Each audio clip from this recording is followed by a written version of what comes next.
আচ্ছা এক্সারসাইজ 6.1 কতটা হবে 13টা বলবে তাই তো? আচ্ছা 13টা পড়ো, কি লেখা আছে বলো ভালো করে।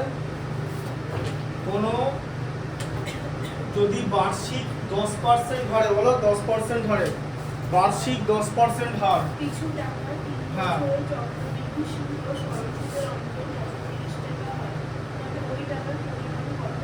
আচ্ছা কিছু টাকা, তাহলে টাকার পরিমাণ হচ্ছে আসল ইকুয়াল টু পি ধরলাম তাই তো?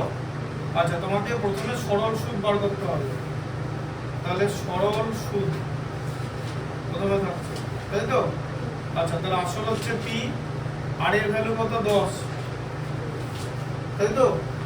হ্যাঁ আর এর ভ্যালু 10 তো। সরল সুদ 10% হারে কিছু টাকা 3 বছরের চক্রবৃদ্ধি সুদ ও সরল সুদ, তাহলে 3 বছরের সরল সুদ বার করতে হবে তো। তাহলে এখানে টি এর মান কত হবে 3 তাই তো? তাহলে আমি কি বার করব, এসআই বার করব, এসআই তাই তো? ফর্মুলা কি, p into r into t by 100। আচ্ছা পি এর মান হচ্ছে পি, আর এর মান 10 তো, টি এর মান কত 3 বাই 100, 0 0 কেটে গেল, তাহলে কত হলো বলো 3p বাই 10 তাই তো? তাহলে এটা হচ্ছে সরল সুদ। আচ্ছা এবারে তোমাকে চক্রবৃদ্ধি সুদ বার করতে হবে। আচ্ছা চক্রবৃদ্ধি সুদের আসল হচ্ছে পি, আর এর ভ্যালু কত 10 তো। কেন 10? তার কারণ হচ্ছে 10% হারে কিছু টাকার, এখানে বার্ষিক ধরে নিতে হবে ঠিক আছে, বার্ষিক। তাহলে 10/1 তাই তো? বছরে একবার সুদ নিচ্ছি, তাহলে আর কে 1 দিয়ে ভাগ হবে, 10 কে 1 দিয়ে ভাগ করলে 10ই থাকছে। আচ্ছা আর 3 বছর বলেছে ঠিক আছে, তাহলে এখানে টি এর ভ্যালু কত 3 তাই তো? তার মানে প্রতি বছরের শেষে একবার করে সুদ নেবো, আমি টোটাল 3 বার সুদ নেবো, তাই টি এর মান হচ্ছে 3।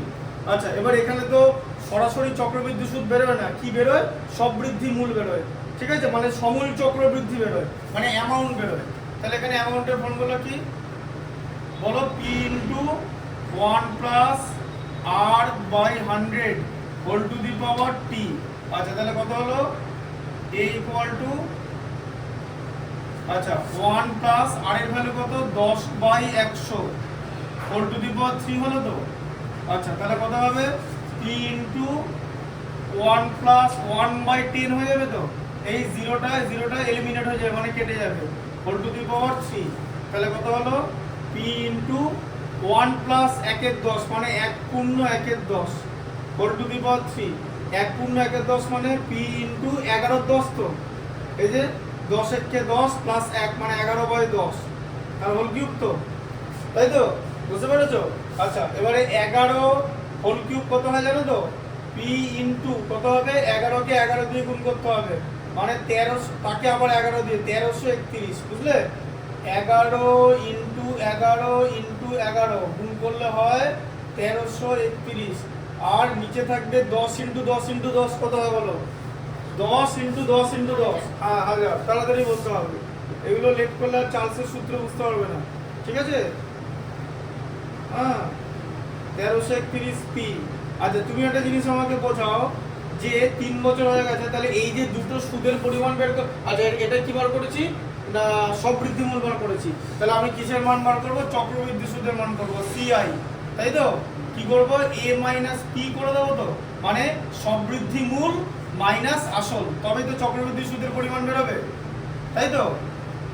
কি বুঝতে পারছো তো? বুঝতে না পারলে বলবে, রেসপন্স করবে, নালে কিন্তু ওই কিরকম কোন ভাবছি চাইনিজ ল্যাঙ্গুয়েজের মধ্যে দেখতে লাগবে কিন্তু। হ্যাঁ দেখো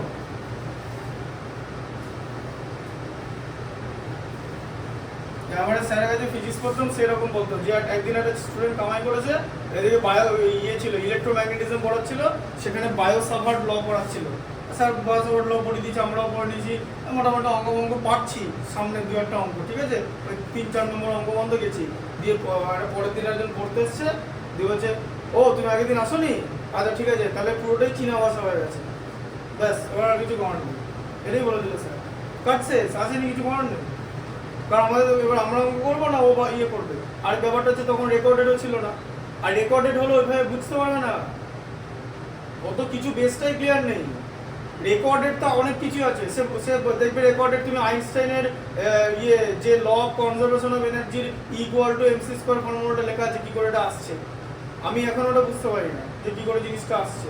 ঠিক আছে, মানে ইকুয়াল টু এমসি স্কয়ার যে ফর্মুলার ডেসিভারটা আমাদের সিলেবাসে ছিল না। হ্যাঁ, ফিজিক্সের মাস্টার ডিগ্রি লেভেলে পড়ানো হয়, বুঝতে পারলে? যা লেখা থাকবে তাই যে তুমি বুঝতে পারবে তত কোনো মানে নেই, বুঝতে পারলে ব্যাপারটা? তার মধ্যে এমনি কামাই করেছে। এবার দেখো তাহলে এটা 1000 হচ্ছে লসাগু, তাই তো? 1000 মধ্যে 1000 একবার যায়, 1331 পি থাকবে, এটাকে পিটা লিখতে ভুলে যাও না। 1000 এর মধ্যে 1000 বার যায়, তাহলে 1000 পি। এই যে এরকম করে আমি পড়ে না সেই 5-6 এর জিনিসগুলো মতো করে শেখাচ্ছি, এই ভগ্নাংশ যেটাকে ওটা দিয়ে গুণ করলে এটা হয়, এটাকে ওটা দিয়ে গুণ করলে ওটা হয়, এরকম করে ডিটেলসে পড়া যাবে। হ্যাঁ, 1331 থেকে 1000 বাদ দিলে কত? 331। তাহলে 331 পি বাই 1000, এইটা হচ্ছে তোমার চক্রবৃদ্ধি সুদের পরিমাণ, আর এটা হচ্ছে সরল সুদের পরিমাণ। এর মধ্যে কে বড়, সরল সুদ বড় না চক্রবৃদ্ধি সুদ বড়? বলো, সরল সুদ বড় হয় না চক্রবৃদ্ধি সুদ বড় হয়? সরল সুদ বড় হয়, মানে চক্রবৃদ্ধি সুদে আসলটা বাড়ে, তাই তো? তাহলে আসল বাড়লে সুদও বাড়বে তো। আসল আর সুদের সম্পর্ক কি? সরল সম্পর্ক তো। আসল বাড়লে সুদও বাড়বে তো। তাহলে সরল সুদে তো আসলটা বাড়ে, কি সরল সুদে আসল অপরিবর্তিত থাকে, আর চক্রবৃদ্ধি সুদে আসলটা বেড়ে যায়। তাহলে আসল বাড়লে সুদও বাড়বে তো, কিন্তু প্রথম বছর দুটো এক থাকে, প্রথম বছর দুটো এক থাকে। কিন্তু যদি বছরে একবার না, বছরে দুবার না হলে কিন্তু প্রথম বছর চক্রবৃদ্ধি সুদটা বেড়ে যাবে। ফার্স্ট কনভার্সন মানে টি এর ভ্যালু যতক্ষণ 1 থাকবে ততক্ষণ দে উইল বি সেম। টি এর ভ্যালু যে 2 হয়ে যাবে সরল সুদ থেকে চক্রবৃদ্ধি সুদ, ওই জন্য 1 বছর বিষয়টা না, কতবার সুদ নেওয়া হচ্ছে। প্রথমবার যখন আমি সুদ নেবো they will be same, but second time যখন নেবো চক্রবৃদ্ধি সুদ উইল বি গ্রেটার দেন সরল সুদ, বুঝতে পারলে? আচ্ছা, তাহলে এবার কি করবো বলো? তাহলে সমীকরণটা কি হবে বলো?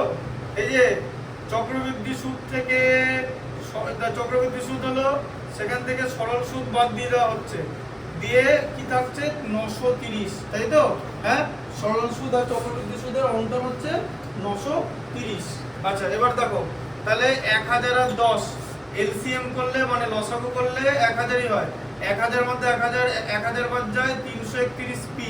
1000 এর মধ্যে 10 কতবার যায় বলো, তাড়াতাড়ি বলো। 3বার যায়, হ্যাঁ 2বার যায়। 1000 এর মধ্যে 10, 1000 কে যায় কথা মানে কি? ভাগ করা। 1000 কে 10 দিয়ে ভাগ করলে কত হবে? এরকম করে সায়েন্স হবে।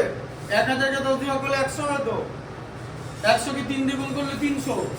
এগুলো না করলে কি করে হবে? 300 পি ইকুয়াল টু 930। ঠিক আছে, বুঝতে পেরেছো? 331 থেকে 300 বাদ দিলে কত হবে? 31। নাহলে হবে এরকম ভুল করলে হবে? এগুলো করতে হবে তো। এগুলো পরীক্ষা দেখা গেল তুমি এখানে আটকে বসে আছো, দিয়ে অঙ্কটা করতে পারছো না, যেরকম আছে। হ্যাঁ, কি করবে? দেখো 31 এর নামটা মনে রাখতে হবে। হ্যাঁ, 31 এর নামটা মনে আছে? 31 এর 31, 3 31 93। ঠিক আছে, তাহলে এখানে 3 আর 0 আছে, আর এখানে পি আছে, তাহলে পি ইকুয়াল টু কি? প্রথমে 3টা লিখে দেবে, পরে 0টা লিখবে, আরো 3টে 0 তুমি পাবে, 1টা 2টো 3টে। ঠিক আছে, 30,000। তাহলে 30,000 টাকার উপরে এই 3 বছরের সরল সুদ আর চক্রবৃদ্ধি সুদের অন্তর 930 টাকা হয় বার্ষিক, 10% চক্রবৃদ্ধি সুদে বা সরল সুদে। ঠিক আছে, আচ্ছা।